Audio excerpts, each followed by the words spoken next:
श्री शिवाय नमस्तुभ्यम। हर हर महादेव। जय श्री गणेशाय नमः। जय कार्तिकेय भगवान की जय। सर्वे सर्वा। दोस्तों 4 अगस्त सावन का आखिरी सोमवार के दिन एक चीज जरूर खा लेना। पूरे वर्ष जमकर पैसा आएगा और घर में कभी भी पैसे की कमी नहीं होगी।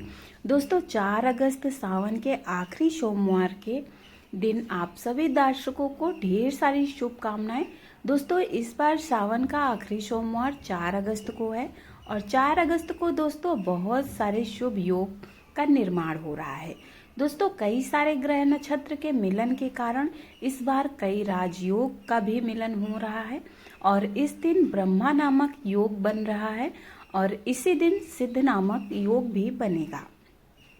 दोस्तों भगवान शिव शंभू को सावन का महीना बहुत ही अधिक प्रिय है और सावन के महीने में अत्यधिक पवित्र माना जाता है और इस दिन यदि आप उनका प्रिय चीज ये एक चीज खा लेते हैं तो पूरे साल आपके घर में पैसों की तंगी नहीं झेलनी पड़ेगी। जीवन में खूब धन संपदा आएगी और भोलेनाथ की कृपा सदा यूं ही आप पर बरसती रहेगी। इस दिन आप कुछ करें या ना करें लेकिन 4 अगस्त सावन के आखिरी सोमवार के दिन यह फल अवश्य खा लें। दोस्तों हमारे हिंदू धर्म में सावन का बहुत अधिक महत्व है और दोस्तों हिंदू धर्म में यह परंपरा है कि सावन के सोमवार का व्रत हर भक्त करता है पूरी श्रद्धा और मन से। और सावन का महीना हिंदू पंचांग का 5वां महीना होता है। दोस्तों ये महीना शिव जी को समर्पित होता है और इस महीने में भगवान शिव की विधि विधान से लोग पूजा अर्चना करते हैं और सावन के महीने में इसका सोमवार का महत्व और भी अधिक हो जाता है। दोस्तों इस माह में शिव जी की पूजा अर्चना करने से सभी अधूरी मनोकामनाएं पूरी हो जाती हैं और साथ ही दोस्तों आपके पूरे साल का फल एक महीने में ही प्राप्त होता है। धार्मिक मान्यताओं के अनुसार भगवान शिव और माता पार्वती की विधि विधान से पूजा करने से भक्तों की सभी मनोकामनाएं पूरी होती हैं। दोस्तों सावन सोमवार का व्रत रखने से भोलेनाथ जी की विशेष कृपा प्राप्त होती है और सावन की शुरुआत दोस्तों 11 जुलाई से लेकर 4 अगस्त तक है और 4 अगस्त को सावन का आखिरी सोमवार है दोस्तों और सावन का समापन होगा 9 अगस्त को। ऐसा माना जाता है कि सावन सोमवार में अगर कोई भी भक्त थोड़ी सी भी भगवान शिव की पूजा अर्चना करता है तो उसे जीवन में किसी भी प्रकार की कठिनाइयों का बहुत ज़्यादा सामना नहीं करना पड़ता है। वह बहुत ही आसानी से अपनी समस्या को हराते हुए आगे निकल जाता है और जो भी व्यक्ति पूजा अर्चना सावन के सोमवार में करता है उस व्यक्ति के हर कष्ट खत्म हो जाते हैं और जीवन में खुशियां आना प्रारंभ हो जाती है। दोस्तों वीडियो को आगे शुरू करें इससे पहले आप लोग वीडियो को लाइक करके और सच्ची श्रद्धा से कमेंट में हर हर महादेव जरूर लिखें और मैं भगवान भोलेनाथ जी से आप लोगों के लिए प्रार्थना करूंगी कि आप लोगों के जीवन में जो भी समस्याएं चल रही हैं वह जल्दी समाप्त हो जाएं दोस्तों और आपके घर में सुख समृद्धि का वास हो। अगर आप शिव जी की पूजा पाठ करते हैं तो यकीन मानिए कि आपकी जो भी समस्याएं हैं वह बहुत ही जल्द समाप्त हो जाएंगे। लेकिन दोस्तों शिव जी की पूजा आप लोग जब भी करें सावन के सोमवार में तो एकदम विधि विधान से करें। पंचामृत से शिव जी को स्नान जरूर कराएं क्योंकि दोस्तों कभी कभी छोटी छोटी गलतियां जीवन में बहुत बड़ी समस्याएं उत्पन्न कर देती हैं। तो जिसे पूजा पाठ में अगर कोई भी कमी रह जाती है या फिर जाने अनजाने में कोई गलती हो जाती है तो भगवान से रुष्ट हो जा सकते हैं, उनका रौद्र रूप आपको देखने को मिल सकता है। इसलिए आप लोग जब भी पूजा करें तो पूरा विधि विधान से करें क्योंकि शिव जी बहुत ही ज़्यादा भोले हैं, बहुत ही जल्दी प्रसन्न हो जाते हैं दोस्तों। इसलिए हम आपको बता दें कि आपको ऐसी कौन सी गलती नहीं करनी है जिससे शिव जी क्रोधित ना हो। दोस्तों जब भी आप शिवालय में जाएं तो शिवालय में शिवलिंग पर जब भी जल चढ़ाएं दोस्तों तो शिवालय की जहाँ पर जल निकलता है उसे आप कभी ना लागें, जिसे जलाधारी कहते हैं उसे कभी नहीं लागें। उसे लागने से बहुत ज़्यादा दोष लगता है दोस्तों, आपका स्वास्थ्य भी खराब हो सकता है। और दोस्तों दूसरी बात, आपने देखा होगा कि शिव जी को कुछ लोग पूरी परिक्रमा करते हैं, तो कभी कभी आप मंदिर के पूरे परिक्रमा ना करें, आधी ही करें। और दोस्तों, इस बात का भी विशेष ध्यान रखें कि कभी भी आप शिव जी को तुलसी की पत्ती ना अर्पित करें। कभी भी जाने अनजाने में आप लोग शिव जी को सिंदूर अर्पित ना करें। कभी कभी हल्दी अर्पित कर देते हैं, तो यह सब ना करें। यह सब स्त्री की शोभा को बढ़ाने के लिए इस्तेमाल होता है। और दोस्तों, आप लोगों को पता है कि भगवान भोलेनाथ बाबा तो बैरागी हैं, जो कि उन्हें यह सब कुछ बिल्कुल नहीं चढ़ाना चाहिए। शिव जी को यह सब बिल्कुल भी पसंद नहीं है। दोस्तों, जब भी हम पूजा करते हैं तो भगवान शिव की भक्ति में बहुत ही ज़्यादा डूब जाते हैं। ऐसे में दोस्तों, कभी कभी ऐसी कुछ गलतियां हो जाती हैं जिसका परिणाम हमें भुगतना पड़ता है।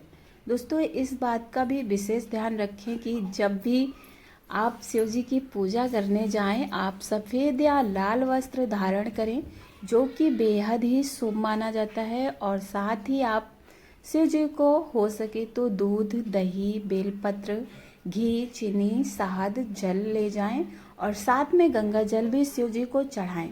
दोस्तों, शिव जी को पंचामृत से स्नान करवा के आप लोग यह सारा कुछ अपना भगवान शिव जी को शिवलिंग पर अर्पित करें। और दोस्तों, प्रसाद जो होता है वह कभी भी आप भगवान भोलेनाथ के शिवलिंग पर अर्पित ना करें। आप किसी बर्तन में रखकर भगवान भोलेनाथ शिव को अर्पित करें, क्योंकि शिवलिंग पर चढ़ाया हुआ प्रसाद आप ग्रहण नहीं कर पाएंगे। शिवलिंग पर चढ़ा हुआ प्रसाद नहीं खाया जाता। दोस्तों, इस बात का विशेष ध्यान रखें, इसका भी दोष लगता है। इसलिए हम शिवलिंग के पास का जो चरणामृत का सेवन करते हैं, अगर आप सावन सोमवार के दिन रात में पूजा करते हैं प्रदोष काल में, तो उसका आपको ज़्यादा फल प्राप्त होता है। हालांकि रात में जागरण का भी महत्व है। दोस्तों, कुछ ऐसे फूल हैं जो भूल कर भी शिव जी को नहीं अर्पित करना चाहिए। दोस्तों, जब भी सावन के सोमवार में भगवान शिव की पूजा करें तो साथ में माता पार्वती की भी पूजा करें, जिससे आपको जगत माता और शिव जी की आशीर्वाद साथ में प्राप्त हो। दोस्तों, अगर आप बेलपत्र नहीं चढ़ाते हैं तो आपकी पूजा अधूरी मानी जाती है। और यदि आपको कोई विशेष समस्या है तो आप भी यह उपाय कर सकते हैं कि आप 3 पत्ती वाला बेलपत्र लेकर उस पर ओम नमः शिवाय या फिर राम राम लिखकर आप भगवान शिव जी को अर्पित कीजिएगा। और बेलपत्र को चढ़ाते समय आपकी जो भी समस्या है आप भगवान शिव से ज़रूर कहिएगा। और दोस्तों, हो सके तो आप लोग सफ़ेद चंदन भगवान शिव को ज़रूर चढ़ाएं, जो कि बहुत ही ज़्यादा शुभ माना जाता है। साथ ही दोस्तों, शिव जी की पूजा में अक्षत ज़रूर अर्पित करें। अक्षत अर्पित करने से कभी भी घर में धन धान्य की कमी नहीं होती है और शिव जी की विशेष कृपा प्राप्त होती है।